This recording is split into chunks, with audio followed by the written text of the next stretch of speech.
Welcome to Lynn Cullen Live. Talk radio without the static. Email your questions and comments to lynncullenshow@gmail.com. And now your host, Lynn Cullen. Oh, yeah. That'd be me.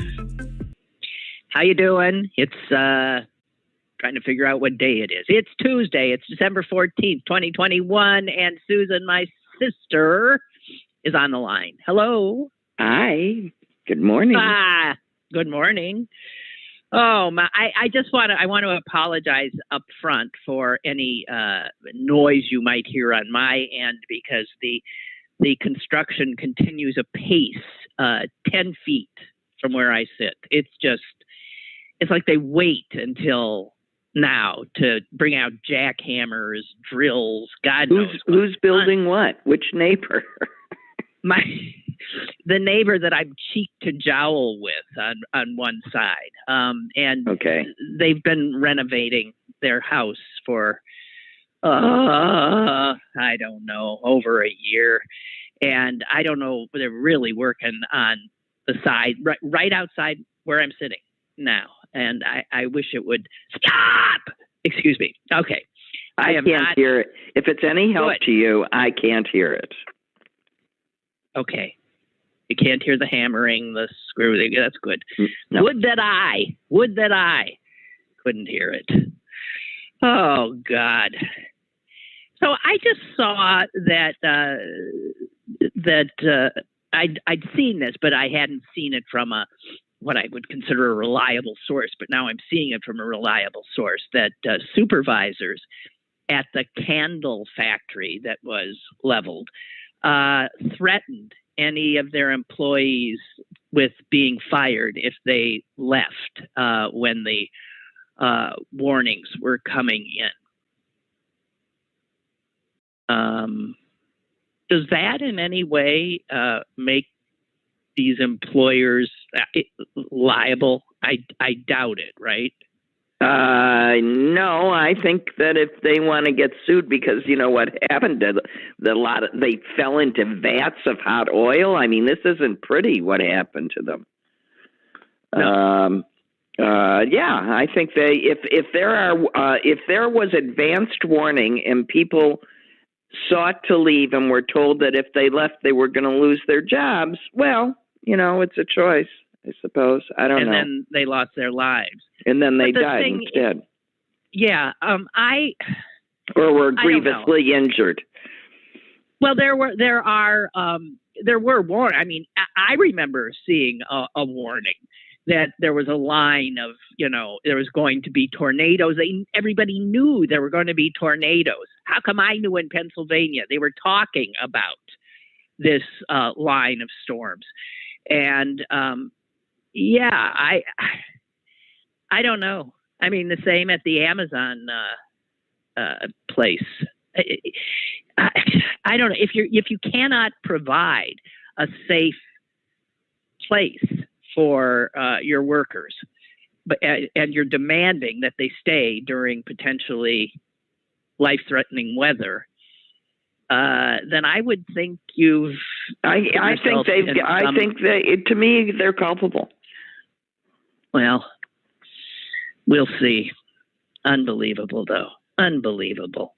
Oh, and this just in, and this is my favorite. Susan, you and I probably differ on this one, but I have it on pretty good authority. Well, who the hell knows what pretty good authority is anymore? But I have it on pretty good authority that you should not make your bed. Well, I for the longest time I flip the covers open and leave it that way for a good long time to kill all of the little dust mites and everything that want to be in there. Oh, you do? Yeah. And then you make it? And then I make it.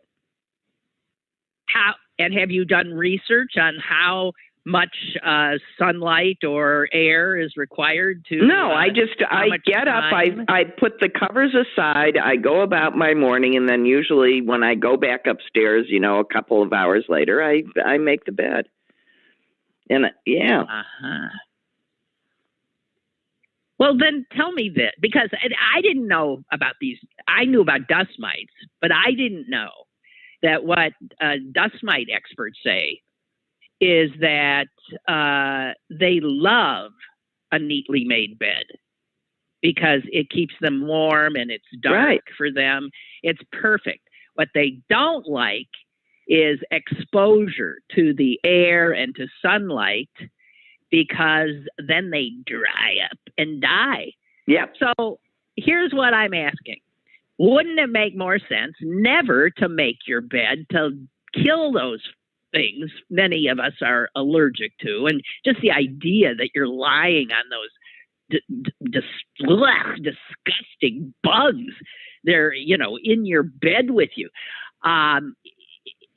Why bother? So you go up and make your bed. No, well, yeah. The only reason that I bother, for two reasons. One, there are a few things in my life that I have, like fetishes about. And one is getting into a made bed. It's just, it is more comfortable for me, and that I like. That's the first reason. The second reason is, even worse than dust mites are Ernie mites. So if I don't, if I don't make my bed, then there's a good chance that my dog's going to be sleeping where I want to put my face and my body, and I would rather have it covered up.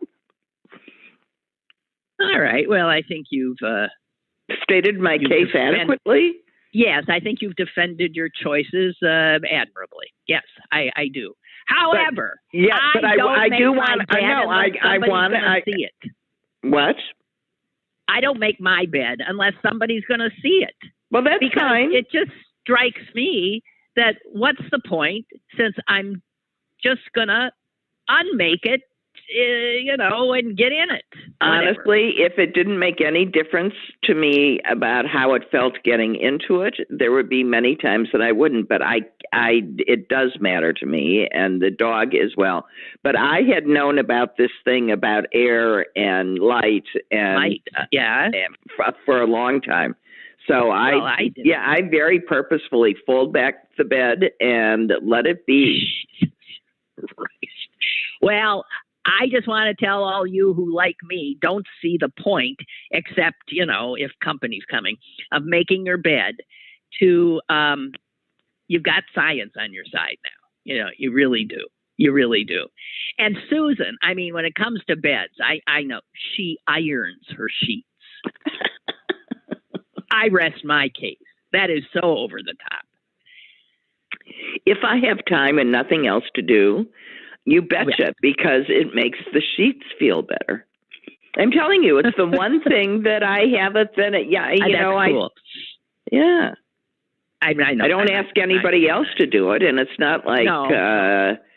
And actually, I've given it up recently because I'm always running back and forth, and just changing them is, a major feat, much less ironing. Yeah. But now I've been back for longer periods of time, and because I frequently quarantine so that I can see one unvaccinated grandchild or another, I iron my sheets again. What else do I have to do? Almighty. They do feel so much better. It just changes what is known as the hand. What is known as the hand? The hand of the sheet. Yeah, the way it feels. What? I've never heard that. That's a phrase? The hand of the sheet? Mm-hmm. It's like pasta. It's like the chew of food. There is a... What do you mean, the chew of food? Well, pasta done al dente gives pasta the proper chew. Dente. Oh, jeez. Your mother was very surprised to find this out, because every time I make pasta for her, she looks at me and she goes, "Your pasta's so good. It's not mushy." I said, "Well, yeah, it's al dente." Al dente. Al dente, and that means it has a chew. Yeah. Well, here I react strongly to using the word chew as a noun. Okay. Go ahead. My life's not screwed I'm up enough. now. I've got to use chew as a noun. Oh, God damn. Lord. Or at 5 a.m. when I am now, and actually we've got it to 6. At 6 a.m. when I hear from directly underneath my bed, but actually a floor beneath my bed, this little voice going, choo, choo, choo, choo. Susan has house guests, and one is the most adorable little guy. Oh, jeez. Eat him up. So I want to know, speaking of adorable little guy, I'm sorry, and this is disgusting. I'm telling you now that you should be disgusted by what I'm about to say. But I'm looking at a picture of him. And I'm sorry, I think the Kentucky governor is hot.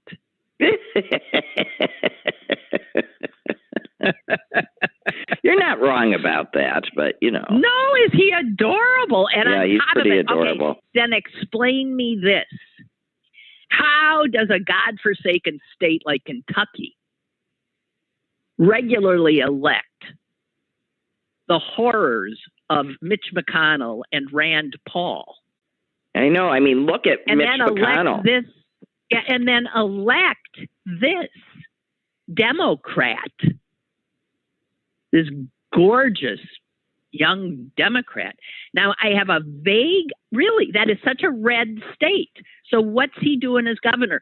And I have this vague memory of his predecessor, and I don't know this is true, but I think his predecessor being, of course, a Republican who was so horrific that even the Republicans in Kentucky voted for a Democrat, and thus we get the gorgeous Governor Beshear.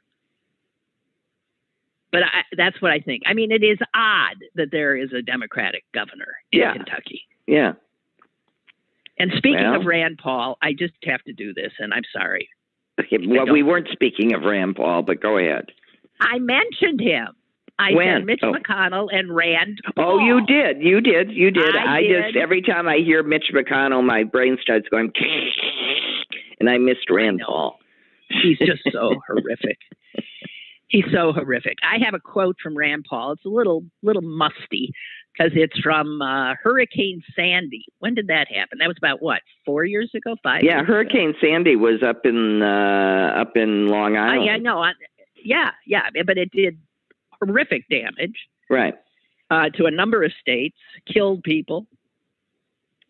And Rand Paul refused to vote for disaster relief for the poor people on the East Coast. And here's his quote. People here will say, meaning in Washington, they have great compassion and they want to help the people of Florida. What? Florida? Okay, that's Florida. Did it? Yeah, maybe it started in Florida. Oh, all I know is that wait, Sandy. Sandy must have been Puerto Rico too. Was that the one Puerto Rico with Trump throwing paper towels at them? Yeah, maybe. Who the hell can remember? Who knows? Who can remember any of this? But here's his quote. People will say they have great compassion and they want to help the people. But notice, they always have great compassion with someone else's money. No. So he voted no. It's the taxpayers' money. I know. That's someone else. It's all of ours. Yes. Oh, that sounds so communistic. All of ours? Susan, he's voted his entire career against federal aid for states that were in trouble. That were not his. And now? What a vile human being. Which brings me to an incredibly wonderful quote I want to share from a Republican who was the Chief Justice of the United States Supreme Court some time ago, from the state of California. I believe he was the governor of California. His name was Earl Warren. And Earl Warren, the Chief Justice. Yeah, and then I might be wrong. My memory is always suspect, but not so suspect when it has to do with things in the 50s and 60s. So Earl Warren, I think, was the governor. He then became the Chief Justice of the Supreme Court, put there by, I suspect, I don't know who, doesn't matter. And he presided over what was considered one of the more liberal courts. The Warren Court was considered a liberal court. That was back in the day when you could appoint a Republican and they become a liberal Chief Justice. But Earl Warren had this to say. Many people consider the things government does for them to be social progress, but they regard the things government does for others as socialism. There it is in a nutshell. There it is. If I don't get it, I'm not for it. Right. And if I don't get, if everyone's going to get it, but then no, Americans are actually, if everyone's going to get it, including me, I don't want it, because that means, lazy, shiftless people, you know who I'm talking about, will get it. And I'll go without just so they won't have any. And I once read an article that posited that the reason the United States is this outlier in terms of supposedly civilized, rich, democratic nations, all of those adjectives are a little squirrely these days. Why we don't have what every other country has, this sense that government is there to provide a base for all people to live a dignified life. And we're the only country that, whether it's education, whether it's healthcare, whether it's pensions, whatever, we're always wrong. We're on the wrong side. And I've heard it said it's because racism is so endemic, so in the bone, that white Americans have always been willing to do without because they can't bear the thought of Black people getting money. Careful. That is dangerously close to critical race theory. Yeah, it is. Yes, it is. That is true. I mean, that is the ultimate in the critical race theory. Yeah. That the country, the nation as a whole, has this unconscious racist underbelly that moves policy. Right. Yep. Well, there's critical race theory for you. It doesn't have to be taught in elementary school. It seems it's the country's original sin. We're born with it. Yeah. We're simply born with it. Oh, yeah. Well, and speaking of, okay, I got another thing here. I'm just full of little bits and pieces of stuff here. So we're going to be careening from place to place. But I have read, and perhaps you guys have too, that a poll, I think it's an Ipsos poll, was taken very recently. And it said that only 2% of, I don't know what to say here, 2% of Latinx or Hispanic voters in America use the term and refer to themselves as Latinx. Right, they don't. While 68%, if asked, will say, I'm Hispanic. Right. Or they'll say Latino or Latina. Somebody else changed their name. Who? I don't know, but it wasn't. What do you mean? It's the lefty woke types. That's what I mean. Lefty woke types. Well, they don't have to be, yeah, I know. And on top of it, 40% of Hispanics say that the term Latinx offends them to some degree. Now, I'm willing to bet a whole bunch of Hispanics, because a whole bunch of Americans don't have a clue what Latinx means and why it ever came into. I began seeing it a few years ago and didn't know how to pronounce it. When I don't know how to pronounce a word, I get uncomfortable with it just to start. Was that Latinx? Latinx. I didn't know what it was. And then I finally found that it was some way of it has to do with the gender stuff and the this and that. They're trying to make it encompass all genders and all the places of origin that the term covers. Hispanic does that. Of course it does. I don't know why anybody decided it didn't. It's not Hispanic-et or Hispanic or anything. Here's the thing. The Democrats in the last election saw an alarming bunch of Hispanics voting Republican. Right, yeah. And that appears to be continuing. So, way to go, woke, lefty lunatics. You are offending with your nonsense. The democracy is in danger, and you're sticking X on the end of words and telling people that's what they should call themselves. God almighty. You know, we're gone. I'm just saying.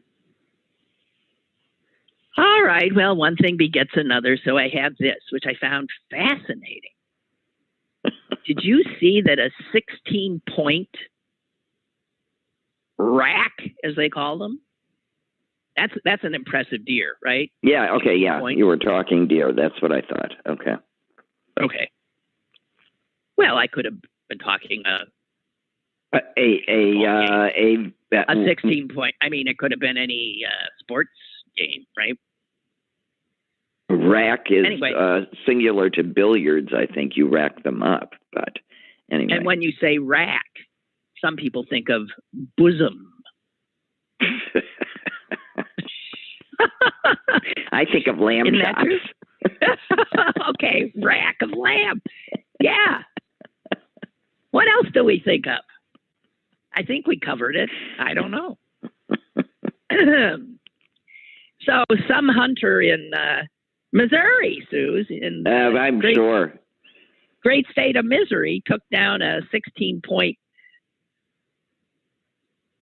because that magnificent head deserved to die. A doe? Listen to this. It's a doe. Doe.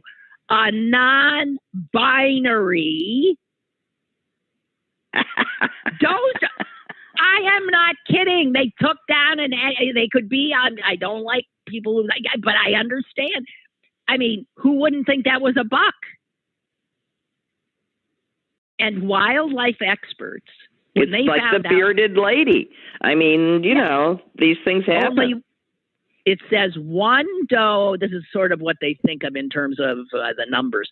One doe in 10,000 has this, gender fluid mutation where a doe will grow an extraordinary rack. But it got her shot. Yeah. Got her killed. Does it change her behavior? Well, now you're going further than this little snippet I have here. Okay, I was just wondering how far the article went. Well, it would be interesting to know if she engaged in pugilistic efforts because she had the weapon. Yeah. Or whether she was engaged thusly because she had the weapon. Or if other bucks wanted her as a female. Right. Or if she wanted something. Right. And there you have it, guys. And there you have it. It's about as natural as it can be. Well, but it is 1 in 10,000. Yeah, that's rare. Natural. Yes, it's that's rare, but natural. But right. And speaking of rare but natural, I saw a picture on, I don't know why everything we say gets me into another thing.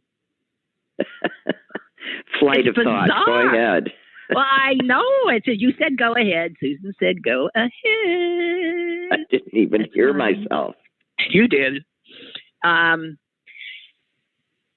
So I saw a picture on the internet of this beautiful dog lying down. It's in Nigeria.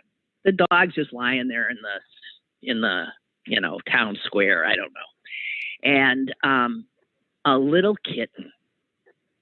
It's a video. A little kitten is nursing on her. Because the dog has obviously had a litter. A litter, right. And this little kitten is just busy and kneading, doing, milking her. Mm-hmm. Milking her. If you've ever wondered why cats do that to you, they learn that when they're little teeny weenies, when they're, got a tit in their mouth, right? Right. Well, that made me remember something that I saw when I lived on that farm in Mazomanie, Wisconsin. I had a cat at the time who had a litter. And I also had gotten a puppy, a little puppy, horribly named Barley. I remember Barley. Barley's the one who made the Reuben sandwich. I know. Okay, never mind. That's another story. But Barley he grew up to be a very big dog, but he was already big. And damn if I didn't come upon that very big puppy nursing on that little a cat. Well, she was almost a kitten herself. She was 11 months old and she had a litter. I couldn't believe. I thought of her. Did she seem horrified? Yes. Well, that was the time. Her litter was born on top of me. That was the time. I remember that. That whole thing was. This is yet another of improbable stories that actually happened to Lydia. Happened. Yeah. So I lived in the farmhouse and my kitten got pregnant. Stunned. And I never had a pregnant kitten, let alone a pregnant cat. And I didn't know what to do. So I asked the doctor, I said, what am I supposed to do? He says, she'll know what to do. She's going to find a place when she's starting to, get ready. She will essentially make a nest. She will find a place where she's going to. Don't worry about it. It's all instinct. Well, imagine my horror when one night lying in my bed, my husband at my side, I'm awakened by the pregnant kitten building a nest on me. And damn if I didn't spend the rest of the night watching her give birth to her kittens on me. But the funniest part, is when I had to extricate myself in the morning and get out from under her. I got up, I went down the stairs, and damn if right behind me doesn't come the mother with one of the kittens in her mouth, following me with it, and drops it at my feet and runs up and gets another one. So this cat had decided that I was going to take care of it. She didn't know what the hell to do. Oh, was that traumatic? Oh my God, was that traumatic? Oy. And obviously at some point she gave up. I did it because Barley ended up, sucking on her little tit. Just saying. So,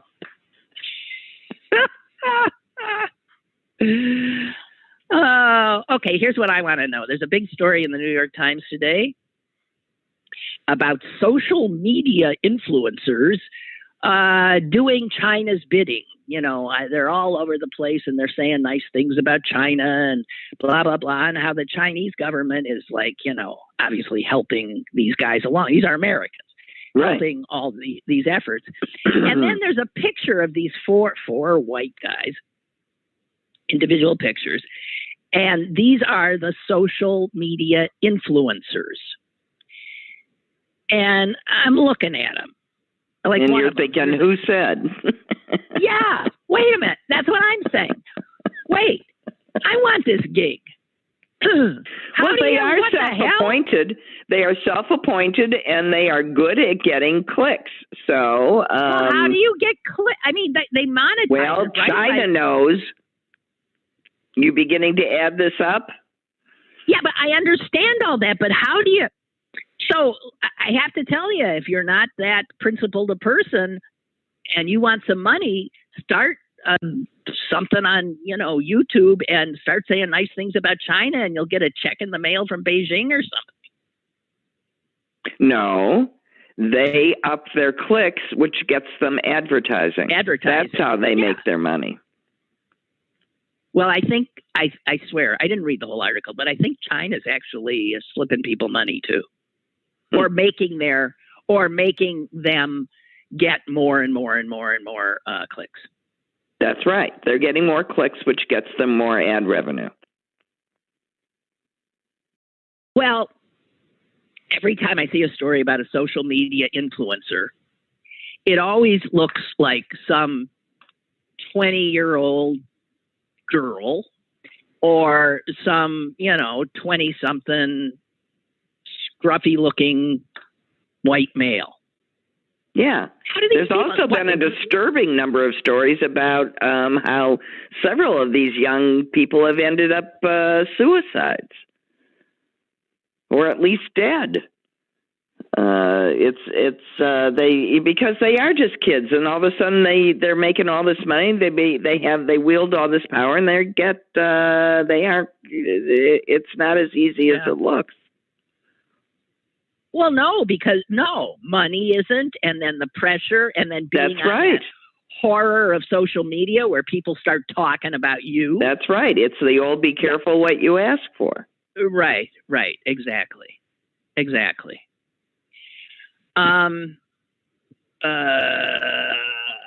See, we were reading totally different things. Both of our minds were clearly skittering from actual news. But I was totally taken up about this reuniting of this family where this baby was ripped from her mother's arms in the concentration camp. I saw the headline and I didn't read it. So tell me. I was in tears by the end of it. So tell me about it. The mother has child, gets taken to concentration camp. Child is ripped from mother's arms. Mother ends up surviving concentration camp, moving to Austria, marrying another concentration camp person, and they move to survivor, and they move to the United States with their two daughters. The mother mentally never recovered from losing that child.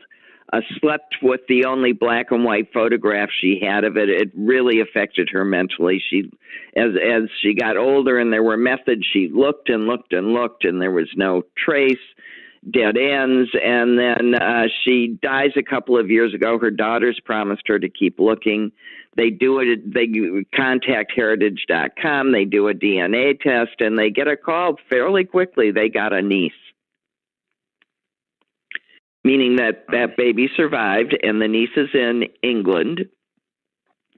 And they contact the niece and tell her the same thing, and they're all going, nah, couldn't possibly be. This is just weirdness.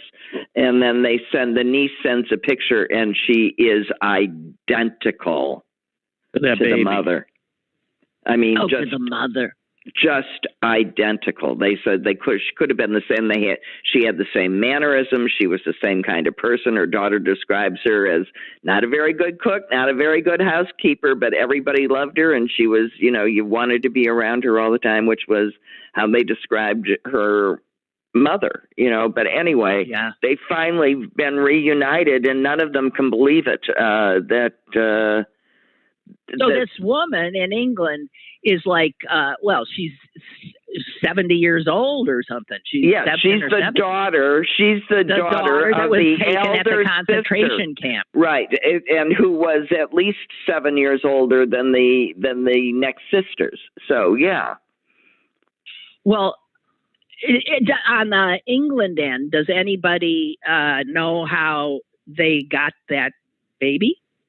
They put the baby in an orphanage. I don't believe it. How did the baby survive? The Germans had a baby. The Nazis had a baby at a concentration camp. They put it in an orphanage. All I can tell you is that woman survived and was adopted out of an orphanage by an Israeli couple, and they emigrated to London. That's the story. That's why no one believed any of it. They just assumed that baby was dead. I'm just sorry the mother died. And well, they can't believe it. That's how it ends. That's why I was in tears. The mother's daughters, going, it's so bittersweet. It's so wonderful we found her, but that mother didn't know. Yeah. Oh, man. Wow. And they didn't meet the sister who had died of pancreatic cancer 2 years before, but her daughter is good enough. And also the spitting image. Wow. Yeah, it's amazing, but it's too late. Damn it. Okay, speaking about things like that, I have to read you an email I got. Yeah. Because I don't even understand it. Okay, give it a whirl. It says, give it up. While I understand your position as a cultural Jew, I don't know, is he calling me a cultural Jew or is he a cultural Jew? While I understand, a cultural Jew. I don't think so. Listen to the rest. While I understand your position as a cultural Jew, I must point out that those among you, that's talking about me. Yeah. While I understand your position as a cultural Jew, I must point out that those among you are responsible for what you have collectively sown. As a people, Jews have contributed greatly to mankind. There is no question about that, because God ordained it so. Yet for all the historical good, much damage has been done to financial, social, and political systems. And as a result of that, much persecution follows you to this day. Yeah, it's an anti-Semitic screed. Yeah. I don't know what brought it on. And then he goes, this guy has emailed me. What brought it on is the fact that you're Jewish. I call the FBI. Well, I must have said something about being a Jew, or I can't remember what I said.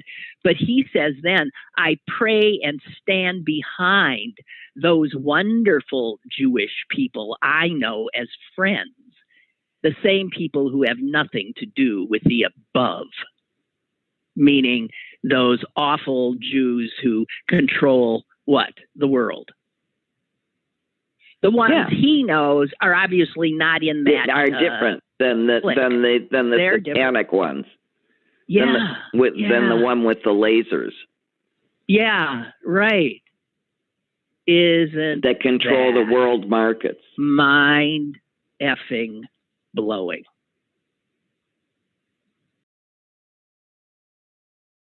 And I just want to keep people, aware of this, the rising anti-Semitism as I sit a few blocks from Tree of Life. I don't know if the local media covered this, but Susan, there was a house where Jews live that during Hanukkah, I happened to see this in the Jewish newspaper. Their car windshield was smashed, and a big what was it? A swastika, of course. Yeah, I think what was it? And a swastika was painted on their home.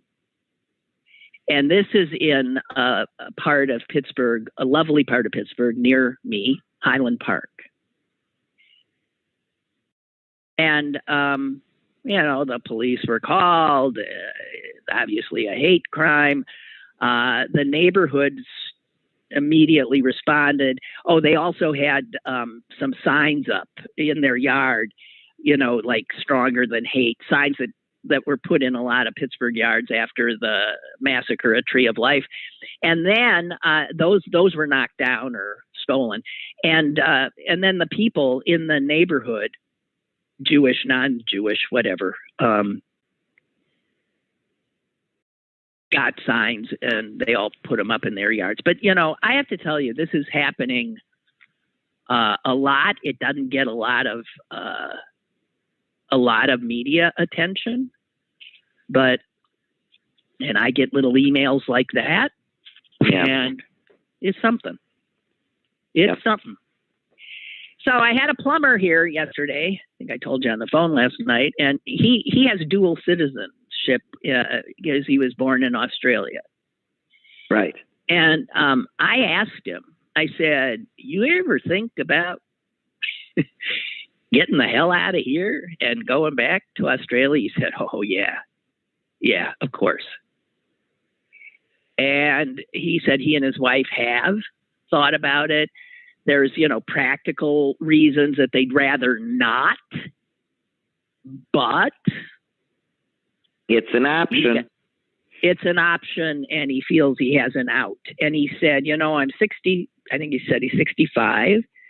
And he said, Australia is a more civilized country, and they take care of their older citizens, and they, whatever. He said, so that's another plus. They've also handled COVID in a bipartisan manner. It didn't get as politicized there, and he said he just looking at what's going on here. He sees a failing rise nation. of fascism. Yeah, it's definitely a failing nation, definitely. And I want to I know I'm Johnny One Note on this, but I spent much of yesterday telling people that when we say a failing nation, we might be using the wrong tense. It might be past already. A failed nation. Failed. Yeah, a failed. Because we can't seem to stop this. Right, we can't. And there was a marvelous new study that I also noticed today, which pointed out that there seems to be the pandemic hoarding of weapons seems to have led to a rise in violence. It's just, You're kidding. You're kidding. Yeah. So here's the thing. I just want to add one more voice saying the same thing I've been saying. This is from an article in The Atlantic. So January 6th was, I will go down in history as a failed coup attempt. But right in front of our very eyes, the next coup is being organized. Right, and they're open. It's like online for everything. I know. It's state legislatures. It's Republican state legislatures passing laws that will give them the ability to literally overturn elections. Right, and decide who the winners are. And this is being done right in the open. And this guy is pointing out what people have to understand is that the next coup, what they've decided, the next coup is not going to be violent with this ragtag bunch of idiots storming the Capitol, it's going to be smarter. It's going to involve subversion of our laws by legislatures, by lawmakers will subvert the legal process of voting. And he goes on to say this: with what they're doing with all these laws having to do with election officials and what votes get counted and who gets to vote and all of that and how we vote, he says, if the plot succeeds, the ballots cast by American voters will not decide the presidency in 2024. Listen to that. The ballots cast by you and me and all other Americans is not going to be what decides who gets to be president in 2024. Because thousands of votes will be thrown away, or millions, whatever is needed to produce the required effect. The winner will be declared the loser. The loser will be certified as president-elect. The prospect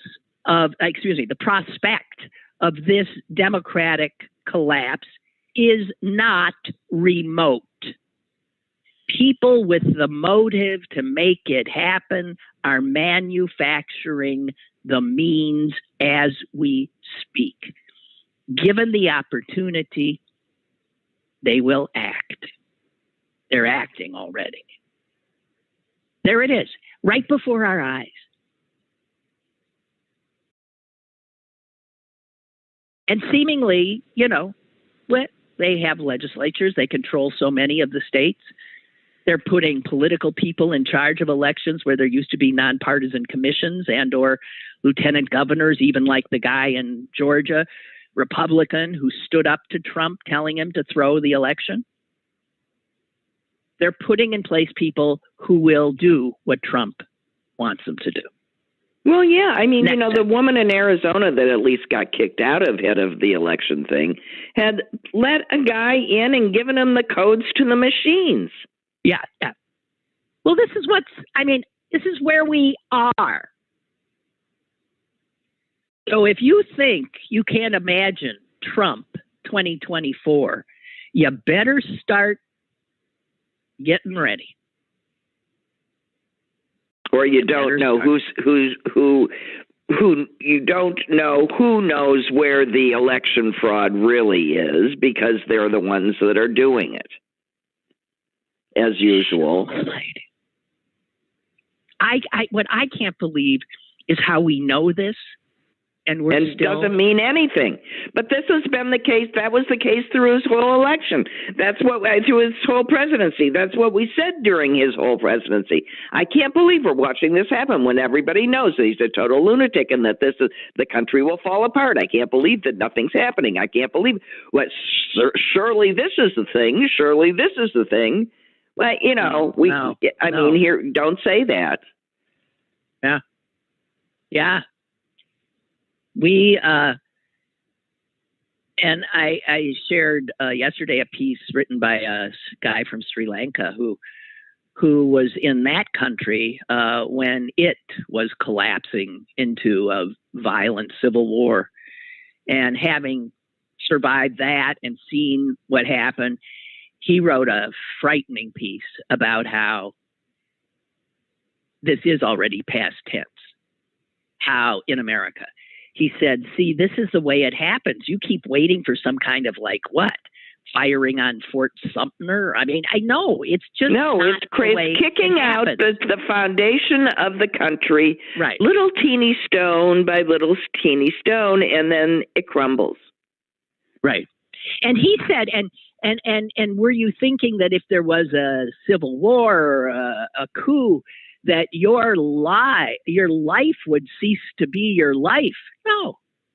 You see, you still go on and live your life. You get together with friends, you get together with family, you extract what pleasures you can, you go to work, you do your jobs, you hope to hell maybe something changes, but life goes on. as your country is stolen from you right in front of your eyes. And that's what's happening. It's also the way, Susan, that I said it like answered the question I always had from being, from the time I was a child when I learned about the Holocaust. And I couldn't, the question obviously is how could people do that? Let this happen. How could they let it happen? These were the whole of Europe wasn't a bunch of monsters. How could that happen? Well, this is how. We've been saying that for a few years too. This is how. Yes, but it ain't getting better now, is it? No. And people like our side, we elect Joe Biden and we think, there, we did it. We stopped that. No, we didn't. No, we didn't.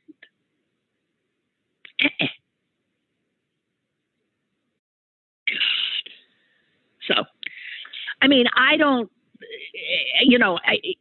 I don't want to have every show end up here, but it is the biggest story. There wasn't a story above the fold in the New York Times front page today that has anything to do with the fact that our democracy is being destroyed. Not a thing. The media goes on as before, doing both sides reporting, Republicans and Democrats, this bill, that bill, all of the stuff they used to do because that's what they know how to do. And they don't know how to cover the reality of what is happening because it would make them appear to be what? Taking sides? The New York Times won't even call what happened January 6th an insurrection or an attempted coup. They're continuing, their editors. They're like the judge in Milwaukee that won't let you call the dead people victims. Victims. It's a riot, and a riot, again, I pointed out yesterday, is a spontaneous event. A riot is not planned. And finance. What happened, yes, and finance. And have a political, motive. A riot is a mob going berserk. That is not what happened January 6th. And now we're seeing text messages and emails that are still anonymous. Can't wait to find out who's authoring these from people who are in our Congress, senators, Congress people, who actually wrote to Meadows after January 6th and said, I'm so sorry it didn't go as planned, or it's so awful what happened January 6th. And they're not talking about the insurrection. They're talking about the failed coup. Right. These are the kinds of texts that the January 6th committee has in their hands. And at some point, we are all going to know who wrote these things. And there'll be senators, sitting senators, Congress people. But the important thing is, and then what happens? Yeah, and then what happens? Well, because so far, I mean, there have got to be consequences, actual consequences. Charges have to be brought. If people were, part of an intentional effort to subvert an election, they need to be punished. Well, we have an attorney general and a Department of Justice that should be the one. And here's where I groaned when Biden put Merrick Garland in. Because Merrick Garland, you'll recall, is an honorable man, a fine human being. But he was Barack Obama's political choice to put on the Supreme Court because he was so moderate, that so slow and careful and not a rabble rouser, that he was sure to be confirmed. Ha! Because Republicans had confirmed him without a peep before for the judge, the federal judgeship. Yes, exactly. So that's why Obama, targeted him, picked him, and of course, Mitch McConnell said, sorry. And so now we get Merrick Garland dishonorable, not a rabble rouser, as the Attorney General. And I don't know. Well, I don't know. Well, he's the nice, plotting little guy he seems to be. Well, we don't have time for plotting. I understand. I'm. This is because me agreeing with you. 2022. Yeah, with 2022, which is what 10, 11 months away. The Democrats are going to, in likelihood, lose control of the House of Representatives and maybe the Senate. I think they'll hold the Senate, but who the hell knows? We'll see. We'll see. It's frightening. You got to get it done before then. You got to have these trials underway. You've got to.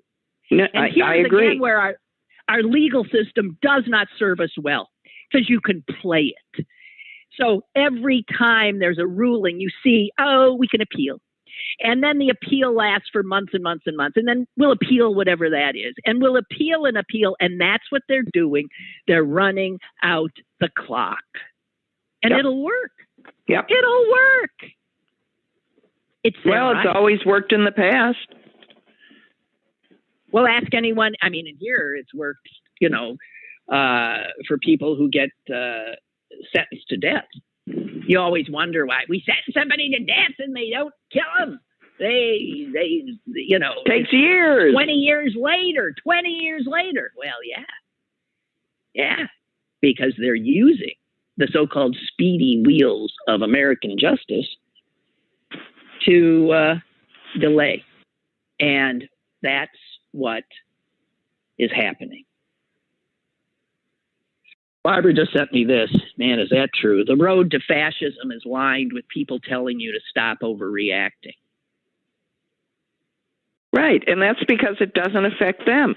That's why. I mean, that's why one of the things that is important in what you said before is that your life doesn't fundamentally change. So you begin to think, well, what difference is it to me? Until, to mix all of these different metaphors, and then they came for you. Yeah, first they came for fill in the blanks. They'll be pretty much the same. Yeah, maybe different order.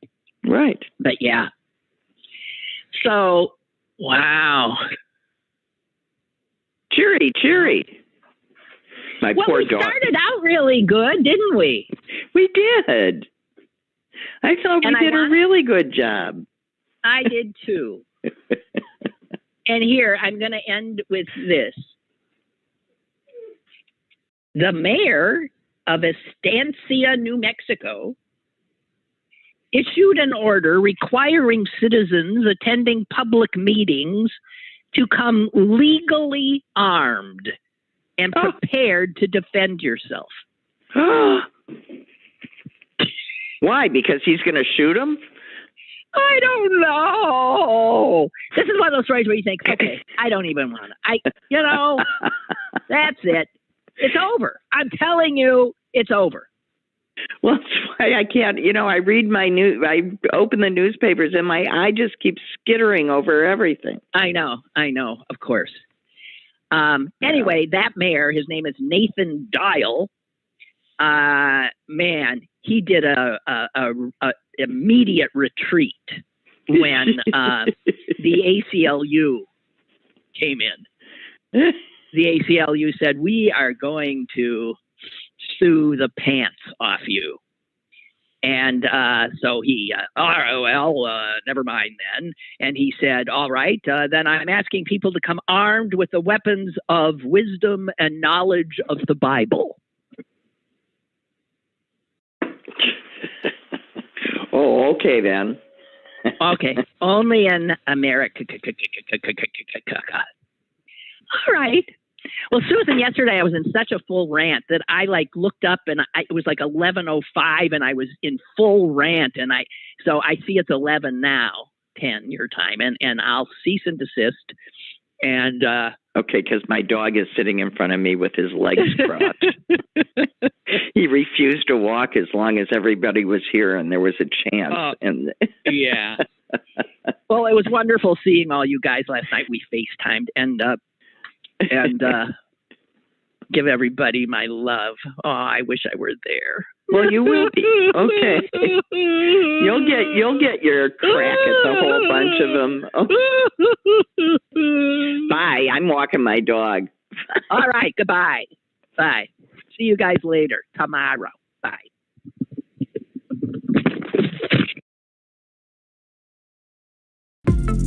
Lynn Cullen Live, Monday through Thursday from 10 a.m. to 11 a.m. and archived at pghcitypaper.com. The opinions expressed on Lynn Cullen Live are those of the host and do not necessarily reflect the viewpoints of Pittsburgh City Paper or its advertisers.